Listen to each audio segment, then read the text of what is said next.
পোলাতো নয় সে তো আগুনেরই গোলা, এই গানটা মমতাজ গেয়েছিলেন। আর তৎকালীন সময়ে একটা গোলা তৈরি হচ্ছিল, তবে আওয়ামী লীগের ঘরেই সেই গোলা তৈরি হচ্ছিল, যে দ্বারা আওয়ামী লীগ সবচেয়ে বেশি ক্ষতিগ্রস্ত হয়েছে। কথা বলছি 24শে জুলাই আগস্ট অভ্যুত্থানের অন্যতম ব্লুটুথ বয় সার্জিস। তবে মাঝে মাঝে নিজের পছন্দ না হলে অতিরিক্ত কথা বলতে বলতে এমনটাই বলে যে আওয়ামী লীগ নিয়ে বলতে বলতে, বিএনপি নিয়ে বলতে বলতে ঠিক দেশের সর্বোচ্চ যে জায়গা আদালত নিয়েও একটা বিরূপ মন্তব্য করে বসছিল।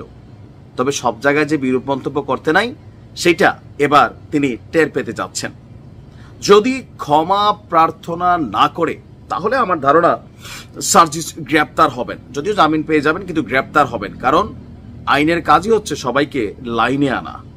আপনাদের খেয়াল আছে, মেয়র ইশরাক, তিনি মেয়র হন, এনসিপি মনে প্রাণে চাই না, মুখে মুখে যাই বলুক।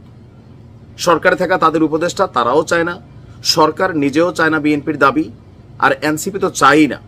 তো যখন মেয়র ইশরাক এনসিপির দেখানো পথে যমুনার সামনে তার যারা সমর্থকরা আছেন সেখানে আন্দোলন করছিলেন, নিজেও সেখানে গেলেন। পরবর্তীতে দ্বিতীয় দিন তৃতীয় দিন সম্ভবত টানা আন্দোলনের পর আমাদের আপিল বিভাগ থেকে সম্ভবত একটা রায় আসলো যে মেয়র ইশরাকি মেয়র হবেন। তো সেই রায়কে কেন্দ্র করে সার্জিস একটা বক্তব্য দিয়ে বসছিলেন হাইকোর্ট নিয়ে। তার সেই পোস্টটা আপনাদের খেয়াল থাকার কথা। যদি মব করেই আপনার কি বলা হয় যে মব তৈরি করে হাইকোর্টের রায় নেওয়া যায়, তাহলে এই হাইকোর্টের দরকার কি? তার মানে হাইকোর্টের যারা বিচারপতি আছেন তারা মবেরে ভয় পান, সেই মবেরে ভয় পাইয়া তারা রায় দিয়ে দিচ্ছেন। তাহলে তো ভাই দেশে আর আইন আদালত দরকার নাই, আর এই বিচারকদেরও দরকার নাই। তার বক্তব্যের মিনিংসটা সোজা বাংলায় এমনই ছিল, মানে বিচারক ভয় পেয়েছেন, মবের ডরে তিনি এই সিদ্ধান্ত বা রায় দিয়েছেন। আর এই পোস্টকে কেন্দ্র করেই সার্জিস আলমকে পাঠানো হয়েছে একটা আপনার নোটিশ। সুপ্রিম কোর্টের রেজিস্ট্রার জেনারেলের মাধ্যমে প্রধান বিচারপতির কাছে লিখিতভাবে ক্ষমা চাইতে বলা হয়েছে। একই সঙ্গে নোটিশ পাওয়ার 2 ঘন্টার মধ্যে সংবাদ সম্মেলন ডেকে সার্জিস আলমকে প্রকাশ্যে ক্ষমাও চাইতে হবে। নোটিশ পাওয়ার পর সার্জিস পাত্তা দেয় নাই, সে ক্ষমা চায় নাই। তো এখন যখন নোটিশ পাওয়ার 2 দিন হয়ে গেছে, সার্জিস ক্ষমা চায় নাই, সে কারণে সার্জিস আলমের বিরুদ্ধে আদালত অবমাননার আবেদন করা হয়েছে। বাংলাদেশের বিচার ব্যবস্থা কতটুকু স্বাধীন, এটাও একটা এখন দেখার বিষয় হয়েছে যে এটা কি আসলে আদালত অবমাননার মতন ঘটনা হয়েছে কিনা। নিঃসন্দেহে এটা আদালত অবমাননার ঘটনা হয়েছে।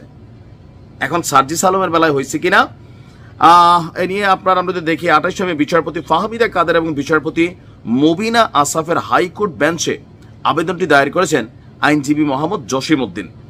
গত শনিবার হাইকোর্ট নিয়ে বিরূপ মন্তব্যের ঘটনায় প্রধান বিচারপতির কাছে যখন এই ঘটনাগুলো নিয়ে লিখিত লিগেল নোটিশ পাঠানো হয়, আর সুপ্রিম কোর্টের আইনজীবী মোহাম্মদ জসিম উদ্দিন তিনি এই লিগেল নোটিশ পাঠান। কিন্তু 22 মে ইশরাক হোসেনকে, আচ্ছা যাই হোক, আমরা এখন এইটা নিয়ে সার্জিস আপনার কোন রকম ভূমিকা রাখেনি। তিনি এখন উত্তরাঞ্চলে আছেন। উত্তরাঞ্চল কত বছর ধরে কি বলা হয় যে সাপোর্টিং পাচ্ছে না, নানান সুযোগ সুবিধা থেকে বঞ্চিত হচ্ছে, এই জিনিসগুলো নিয়ে তিনি কাজ করছেন। দরকার উত্তরবঙ্গের, আসলে আমি জানি না, প্রত্যেকটা সরকার অনেক অবহেলা করেন। আমরা বিভিন্ন জন কাজ করি উত্তরবঙ্গে, বিভিন্ন চ্যারিটি কার্যক্রম করি, আসলে কিন্তু এই এলাকাগুলোর অবস্থা খুবই কাহিল। সরকারের উচিত উত্তরবঙ্গে একটা বিশেষ বরাদ্দ দেওয়া, তবে বরাদ্দগুলো যেন মানুষের কাছে পৌঁছায়। যাই হোক, তো সার্জিস ওইদিকে ব্যস্ত আছেন, আর এদিকে তার বিরুদ্ধে আদালত অবমাননার অভিযোগ গঠন করার জন্য আবেদন করা হয়েছে। হবে কি? তবে আমার ধারণা হবে, আর এটা সরকারের নিরপেক্ষতা প্রমাণের জন্য করতে হবে।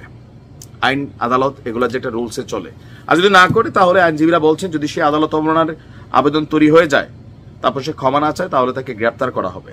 পুরো বাংলাদেশ আওলাই যাবে। আমার ধারণা সার্জিস লিখিত ক্ষমা চেয়ে ফেলবেন, পত্রিকা আসুক না আসুক। ভালো থাকুন।